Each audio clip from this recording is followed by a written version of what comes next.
Hola, Juanjo, muy buenas. Muy buenas. Hola, querido. ¿Qué andamos? Hablando de los drusos. ¿Quién no lo iba a decir?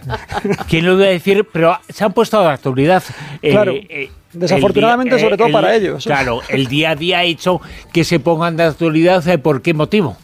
Bueno, porque ellos son una de esas múltiples minorías que están en Oriente Medio. En Oriente Medio parece que todo lo eclipsa el conflicto entre suníes, entre chiíes y entre judíos. Pero luego hay un montón de minorías que son, algunos los califican como los reinos prohibidos o los reinos perdidos porque nunca han tenido Estado y que funcionan realmente luego como peones que todo el mundo los usa para sus propias geopolíticas y pues ahí, por ejemplo, ahora mismo Siria está dividida, tiene el gobierno islamista, pero al norte están los kurdos, más o menos autónomos, o sin el más o menos, porque manejan unas milicias propias para autoprotegerse y tal. Lo único que no tienen es tierra, pero... Sí, pero bueno, están ahora mismo que no aceptan al gobierno central, prácticamente han llegado a un consenso de que bueno, que les dejen un poquito estar ahí a su manera, y a la parte sur... Y les han dado siempre los sirios, los iraquíes, los turcos, unos y otros. Es que han los kurdos, estado ahí entre unos y otros. Los kurdos están repartidos entre varios estados sin tener estado propio, porque ahí cuando se hizo la descolonización, pues eso nunca se hizo bien. Es que el Kurdistán y ahí es venimos muy de todo, claro. Y luego, pero esto es que estamos hablando, los drusos están en el sur. Hay drusos en Damasco, en determinados barrios de Damasco, pero luego también están en el sur, que también tienen a llegar a una especie como de acuerdo para mantenerse de una manera que, por ejemplo, sus propias milicias, pues pudieran patrullar y tener un poco gestión autónoma. Ese status quo ha cambiado en estas últimas semanas. Se ha producido unas represalias enormes, además no solamente asesinando fríamente a la población drusa, sino, incluso tratando de mancillarlas, ¿no? Desde el punto de vista cultural, afeitándoles el bigote, que es uno de los rasgos característicos que tienen los varones de esta población. Y ellos están igual, como digo, como los kurdos están repartidos, está más o menos 500.000 de drusos están en Siria, hay unos 250.000 en Líbano y otros 250.000 más o menos en Israel. En Israel sobre todo están en el ejército, están muy metidos en el ejército israelí, y eso es lo que ha hecho que cuando se produjo la represión y tratar de acabar con los drusos en la zona sur de Siria y en los barrios de Damasco, pues Netanyahu bombardeara para parar sobre todo las columnas que venían de Damasco, ¿no? Claro. O sea, eso es un poco la historia, que luego por otro lado todos están contra todos. Quiero decir que los propios drusos, por ejemplo, las guerras del Líbano, a veces estuvieron con los chiíes, a veces estuvieron con los cristianos. O sea, que apoyan según en qué momento. Son minorías, claro, que luego también están fragmentadas. Por ejemplo, las élites, aquí en el caso de Siria, tiene que ver porque ellos estaban también con al-Assad, o sea, que también formaban parte del antiguo régimen, también estaban muy bien dentro de ese status quo. Eso ha cambiado ahora y claro, como hay un Estado nuevo que se está construyendo, que no se sabe cómo va a ser, pues todos tratan de decir, bueno, antes de que se construya, ¿qué hay de lo mío? ¿No? Pero el origen étnico de esta gente, ¿cuál sería? Bueno, a ver, el propio nombre druso no está muy clara cuál es la etimología. La mayoría de los especialistas, hasta donde yo conozco, dicen que viene de uno de los líderes, vamos a decir así, ideológicos del movimiento.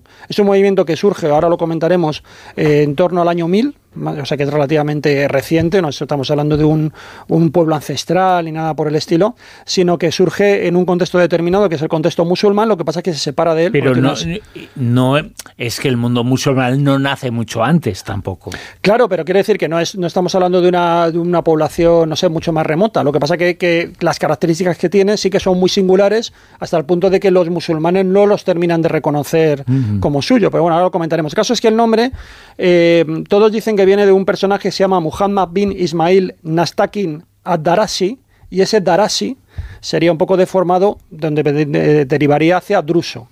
Y este personaje es uno, como digo, de los primeros filósofos, de los primeros pensadores, divulgadores de este pensamiento. Lo que pasa que luego va a caer en desgracia, porque se aparta un poco de sus propias enseñanzas, se convierte en una suerte de hereje, hasta el punto de que no está muy claro cuál fue el final, pero parece que murió ejecutado por uno de los califas fatimíes de la zona de Egipto. Y resulta que eso mismo hace que, de una manera como despectiva, se llamara a sus seguidores, como ellos mismos también lo repudiaban, les llamaran drusos. Ellos mismos, lo tienen ya asumido y no pasa nada, pero ellos mismos, como digo, ahora mismo no reconocen tampoco a este personaje. Lo que pasa es que luego, por el camino, ellos en un momento dado, en el siglo XIX, se hicieron pasar por británicos. que decían que procedían del mundo anglosajón, porque, y hay algunos drusos que todavía lo creen, tenían una especie como de ascendencia así anglosajona, porque pidieron protección en determinados momentos al gobierno británico en el siglo XIX, sobre todo en la segunda mitad de la gran expansión del imperio inglés, y claro, pues tratan de buscar contrapesos ante lo que son los poderes locales. O sea, pero en realidad es una corriente de filosófica, ¿no? Es una corriente filosófica. No es un pueblo de un sitio nacido de origen. No hay una genética clara, o sea, en ese sentido, sino que más bien es un conjunto de ideas que surge en un momento dado y que surge en torno al Cairo. En el Cairo, en torno al año 1000, hay lo que se llama la corriente, una derivación que surge también de una especie de una persona, un califa, como que se proclama descendiente del profeta Mahoma y se independiza del resto del Islam. Y se monta esta especie de imperio fatimí, de reino fatimí.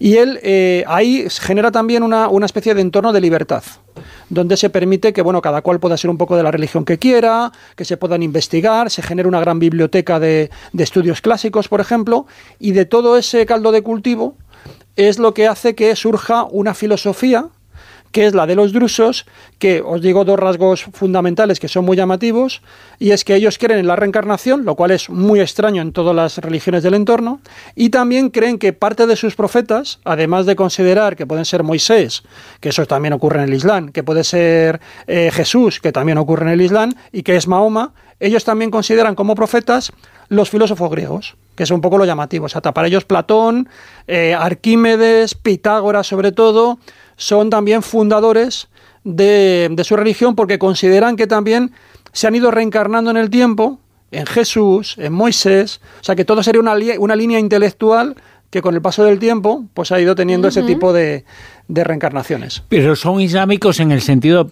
Pregunto, ¿son islámicos y además drusos o son drusos sin ser islámicos? Pues a ver, hay algunos que lo comparan... A nivel de iglesia, de creencia, sí, ¿no? Mira, para que te hagas una idea, yo ya dentro sé que de los sus creencias sí son esas, generales. Pero fíjate, es que hay muchas diferencias. Yo una comparación que he leído que me ha gustado mucho de un antropólogo es que sería un poco el equivalente a lo que son los mormones para los cristianos. Ajá. O sea, ¿los mormones son cristianos? Bueno, sí, claro. Pero luego está John Smith, que se inventa una película que te hace llevar a Jesús a América, que te habla de una serie de pueblos que lucharon en América y tal y cual.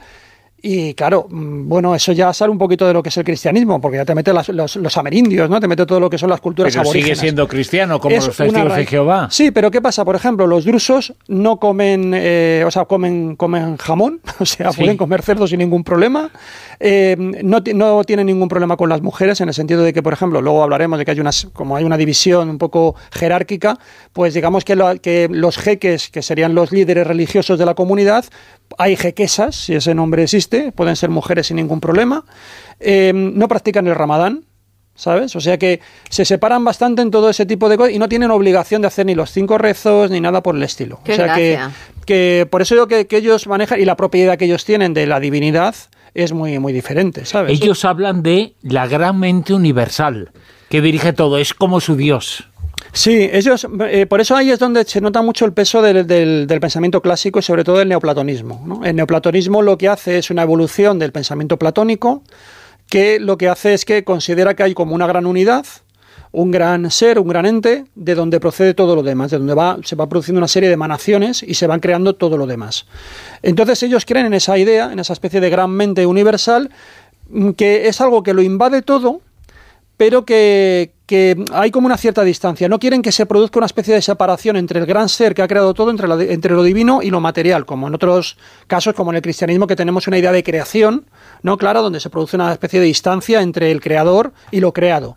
Aquí no, ellos hablan de algo así como cuando tú te miras en el espejo, pues el espejo está el espejo y la propia imagen en el interior y no lo puedes separar. Pues ese reflejo sería un poco la idea de esa gran mente universal. Tú a través de las diferentes reencarnaciones, la idea es que poco a poco llega un momento en el que al final te unas a esa gran mente universal. Sería ya al final de tu ciclo. ¿Cuándo se producirá eso? No hay ninguna pista. O sea, que eso es un poco evolución álmica también, un poco en esa historia. Lo que pasa que ellos, es que es todo un poco es muy particular, porque ellos, por ejemplo, consideran que el número de almas es finita. Siempre ha habido el mismo número de almas, es decir, en un momento dado los drusos nacieron, los que están ahora pudieron ser en el pasado antiguos griegos o ser Aristóteles o lo que sea, Y entonces poco a poco se van repitiendo en el tiempo. Es, como digo, un número muy endogámico. No se pueden casar fuera de la religión, aunque hay casos. Pero los expulsan. ¿Los repudian? No, pero sí que, por ejemplo, pueden hacer cosas un poco bestias. Por ejemplo, un caso que ocurrió en el año 2000 y poco, hubo un matrimonio entre una mujer drusa y uno que era suní. Lo que pasa es que el varón dijo que no era suní, dijo que era druso, pero que había venido del extranjero, no sé qué. El caso es que al parecer se supo que efectivamente era musulmán suní y lo que hicieron fue castrarle, porque entienden que tiene consecuencias de cara luego a las almas. Entonces, para no impedir que el ciclo de reencarnaciones vaya por donde debe de ir, cogieron y le... Para que no aparezca un alma impura y todo eso, ¿no? Claro, porque bueno, fijaros... o porque no había alma, o mejor que no coja un alma uno que ha cometido pecado. Para que os deis cuenta un poco, y tiene que ver mucho con nuestros temas, nosotros mencionamos muchísimas veces aquí a Ian Stevenson como uno de los grandes investigadores de la reencarnación, ¿no? Este profesor de la Universidad de Virginia. Y él iba muchas veces a investigar, pues decíamos, iba mucho a la India y tal, pero uno de los sitios donde más iba era a Siria y al Líbano, porque allí tenía muchísimos casos de niños reencarnados que eran drusos. Entonces, por eso se explica por qué él iba ahí. No era porque no era una sociedad que no tuviera que ver con la reencarnación. No, es que él iba a casos muy concretos porque la reencarnación es una creencia fundamental dentro del mundo druso. Es una de las creencias básicas que de hecho tiene muchísimas funciones, y por eso también explica por qué incluso se esfuerza para que haya casos de reencarnación, para que las familias reconozcan casos de reencarnación. Ah, sí, ¿y cómo se esfuerza? Bueno, a ver, es que claro, aquí hay muchos trabajos hechos también del fenómeno de las funciones psicosociales que tiene la reencarnación. Como esta es una población minoritaria que está encima muy hostilizada por los países del entorno, ¿no? Por los grandes poderes del entorno, que en muchos sitios no tienen los mismos derechos reconocidos en el Líbano, que tienen en Siria o que tienen en Israel, lo que pasa es que, claro, necesita unirse. Y hay dos grupos dentro del mundo de los drusos, que son los que llaman los ignorantes y los iniciados. Los ignorantes son simplemente la mayoría de la población, aproximadamente pues un 85%. Y estos son los que saben que son drusos porque han nacido drusos, pero tú no tienes que ni siquiera orar para ser drusos. No hay una ritualidad clara de que tengas que ir a misa o de que tengas que ir a la mezquita. No, tú puedes o no, tú lo tomas un poco como quieras. Puedes ir a rezar si quieres, puedes ir a determinados santuarios si quieres. Santuarios, por otra parte, por ejemplo, si son tumbas donde solamente está la lápida, pero como a ellos les da igual el cuerpo, porque lo importante es el alma, saben que el alma no está ahí, entonces tienen una serie de santuarios, pero son como lugares para orar, si quieres, o de retiro espiritual. Y luego tienen otro nivel, que son los jeques, que es ese 15% de la población, que son los iniciados. Son los que conocen la religión verdaderamente. Los otros, los ignorantes, tienen un conocimiento muy superficial, salvo esto de la reencarnación, que sí que lo creen firmemente. No entran a conocer realmente el detalle de la religión, porque solamente lo tiene esta élite, los jeques. Y estos jeques, que pueden ser, como digo, hombres y mujeres, son los depositarios, los guardianes de estos secretos esotéricos.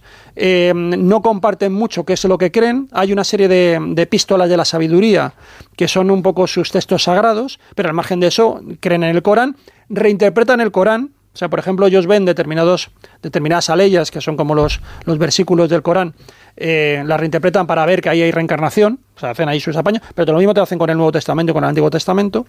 Y entonces, al final, claro, en estas condiciones, como no hay una ritualidad, no hay una...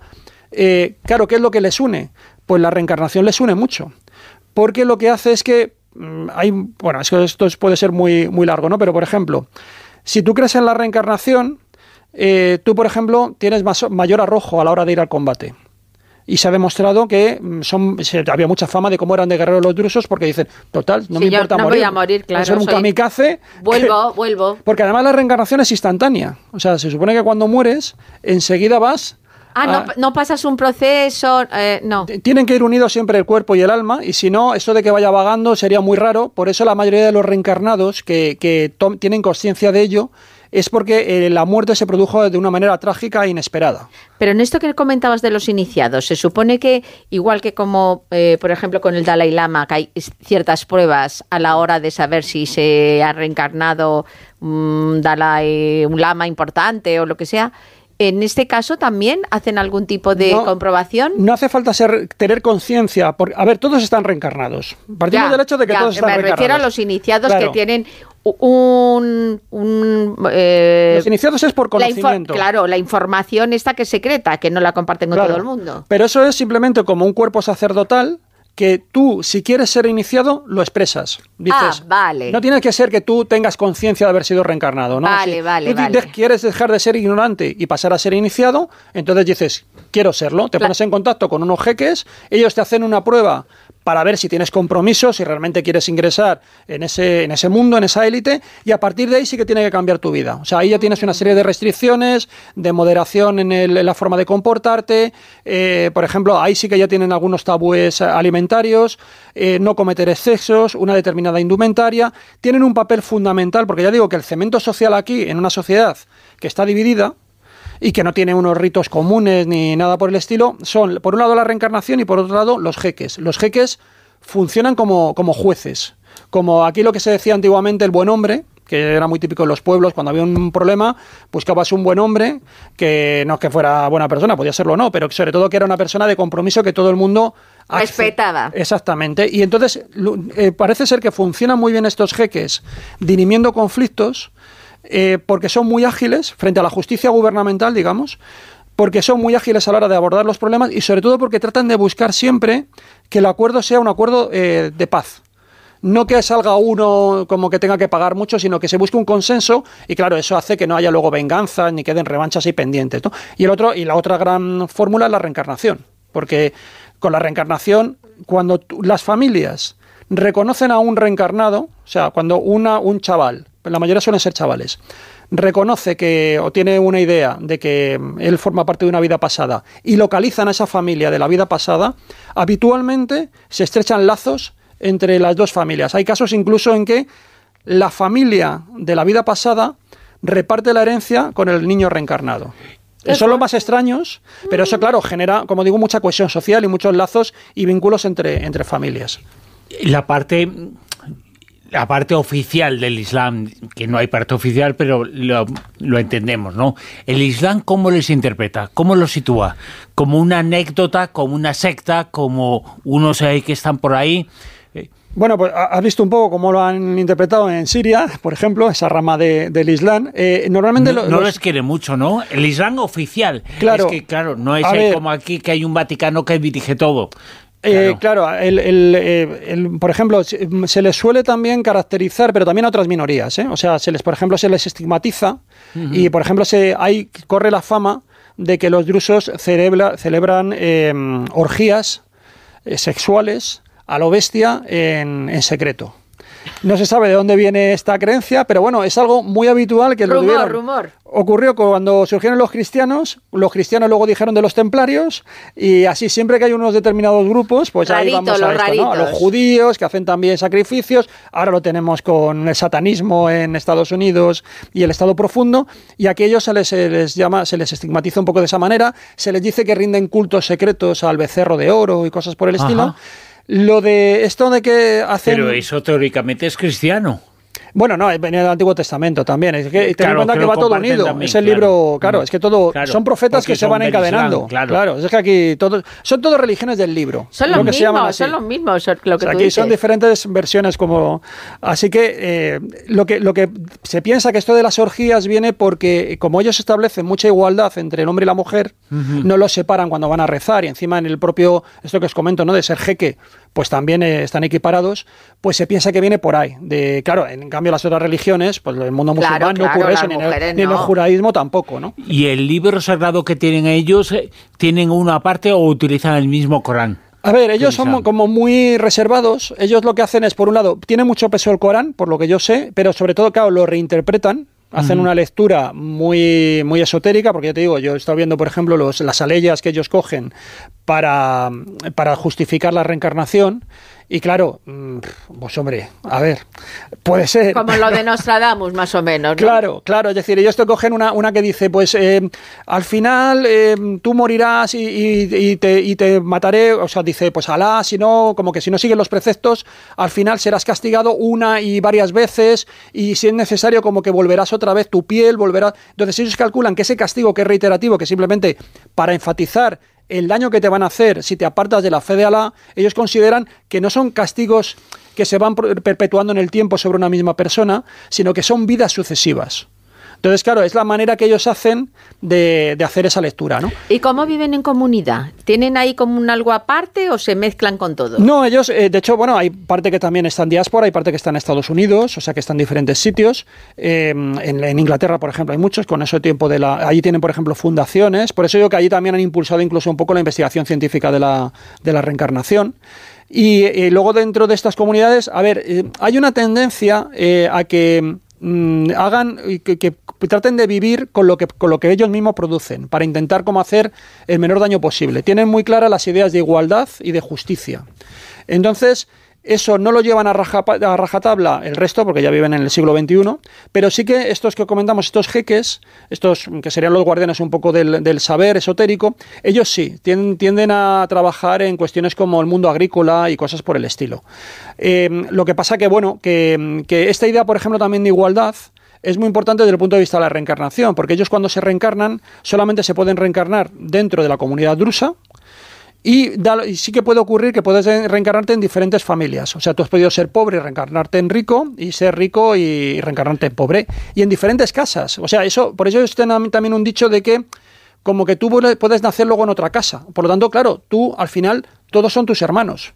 Y eso también genera, lo que digo, todo ese cemento social, esa cohesión, pese a que estén dispersos en diferentes países o incluso en otros continentes. Y a nivel político están a favor, en contra del gobierno sirio, del gobierno de Líbano, del gobierno de Irak, Irán. ¿Cuál es su situación? Ahí, políticamente, hasta donde sé, hay de todo. O sea, hay de todo, porque incluso en el Líbano porque digamos que los sunís están de un lado, los sunitas de otro, pero los drusos... Los drusos en el Líbano, por ejemplo, están muy separados, o sea, están muy divididos porque se dividieron mucho. Empezaron bueno, es que la guerra civil del Líbano, todos empezaron ahí, todos fueron con todos y luego con ninguno, y entonces ahí han estado divididos, ahí vieron como unas familias que trataban de controlar el asunto, pero están muy, muy repartidas, y en Siria el problema que tienen es que han conseguido hacerse su territorio, ahí estaban... ¿Dónde más hay? En Siria sí, es donde está el torno a medio millón.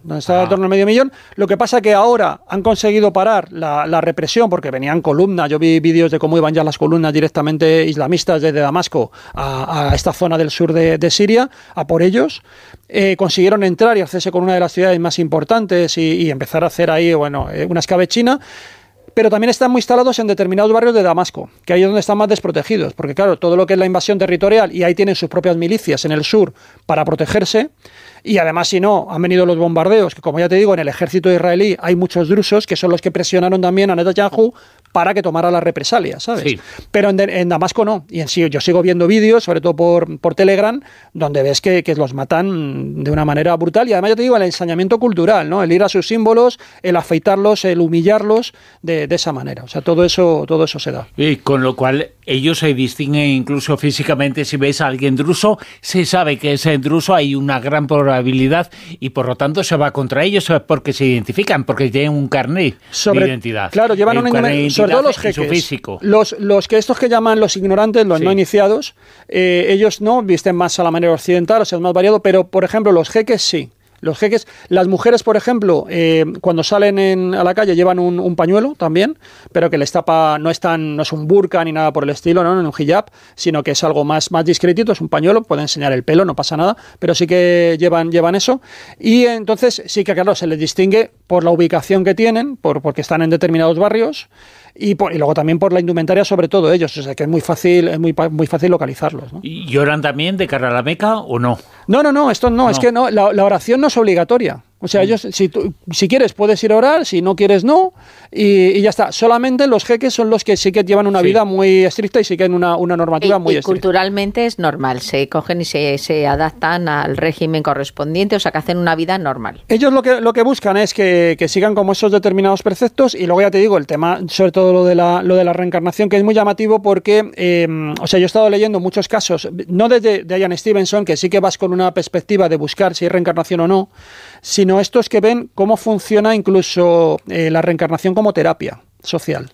Porque claro, esto, la mayoría de los casos de reencarnación se produce cuando el niño tiene como ese despertar, de pronto dice algo, que puede ser cualquier cosa, pues yo tuve un amigo que se llamaba fulanito, y a partir de ahí ya la familia empieza a decir, uy, a ver si el chaval va a ser un reencarnado. Entonces se coge y empieza a hablarlo a los jeques de la zona para ver si localizan a alguien, porque los jeques suelen ser más itinerantes, y a ver si localizan a alguien para eso. Y entonces a partir de ahí se empieza toda una maquinaria. Sí, porque eso no pasa siempre. O sea, tú puedes tener tu hijo no manifiesta nada y se hace una vida normal. Es cuando manifiesta ya algo concreto y entonces se empieza a investigar a ver si realmente lo es. Eso es. En torno a un 10% de la población dice que ha sido reencarnado, o sea, tiene como ese despertar de que ha tenido una vida pasada. Pero el 90% restante vive como druso toda la vida y no manifiesta ese recuerdo. Sabe que está reencarnado, pero no sabe qué vida pasada reciente ha tenido. No, dice que yo he sido Moisés. Claro. El mundo de los drusos esta noche en Sin Límites con Juanjo Sechezoro.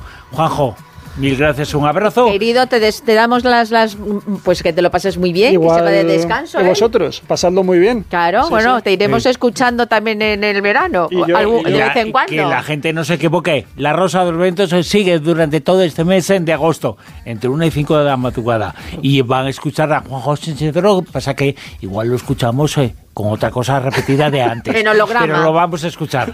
Juanjo, interesante. Gracias. Gracias por todo. Un abrazo, pasadlo bien.